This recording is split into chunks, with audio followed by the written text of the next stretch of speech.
Halo guys, inilah channel Murza Official. Jangan lupa like dan subscribe channel kami. Selamat menikmati. Halo guys, sahabat-sahabat semua.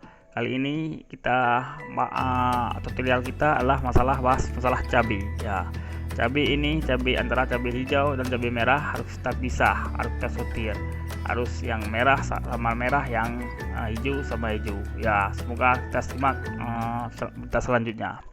Inilah cabai lihat hasil panen dari kebun di kebun cabai.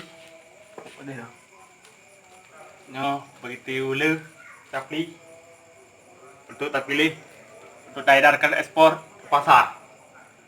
Nah, siapa berminat di kena. Lumayan cabai ya, kita untuk sortir. Yang merah kita pisah untuk kita jual besok, yang merah sama merah, yang hijau sama hijau ya. Lumayan lah untuk kita jual ke pasar. Cabai inilah hari ini harus kita pisah, lanjut sama. Nah, tak boleh sama. Jadi cabai hijau sama hijau, cabai merah sama merah. Nah, inilah dipilih ya dengan campur. Kalau campur deh, dia tak ini orang tak mau beli. Hijau sama hijau, merah sama merah.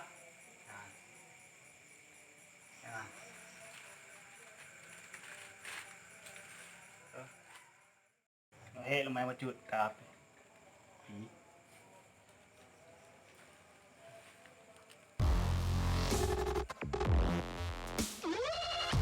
Agaknya lumayan nggak habis cuci. Habis.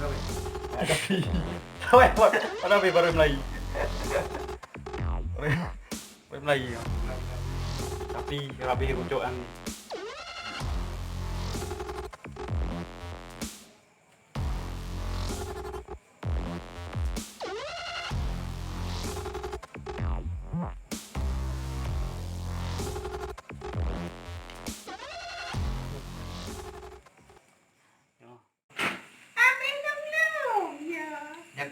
Ada keluar luôn. Nhà này mình chọn nhập đi với chủ đâu. Nhà này mình chọn nhập đi với chủ. Dù có bạc là nó qua. Ini lah pindah no. Có được qua mà không qua. Bukan saya gọi được mà. Nó thay vậy.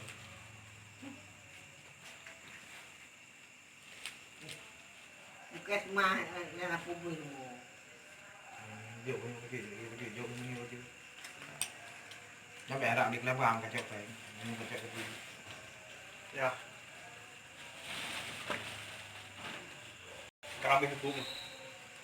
Kerabi. Hal lele pilih.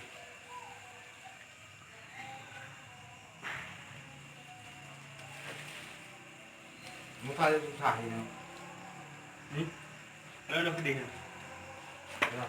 rồi. Kamera ha. chọc ư lại đấy Hả? Ora. chọc qua pi ba đủ tải á Ở đây là thế chưa phi. phải đi lại mi nhà dùng Quay ra đi. không có lại mi nhà người thì khổ Hôm để yên rồi. Đây có bố nào có gì đâu. người ra cài cái người làm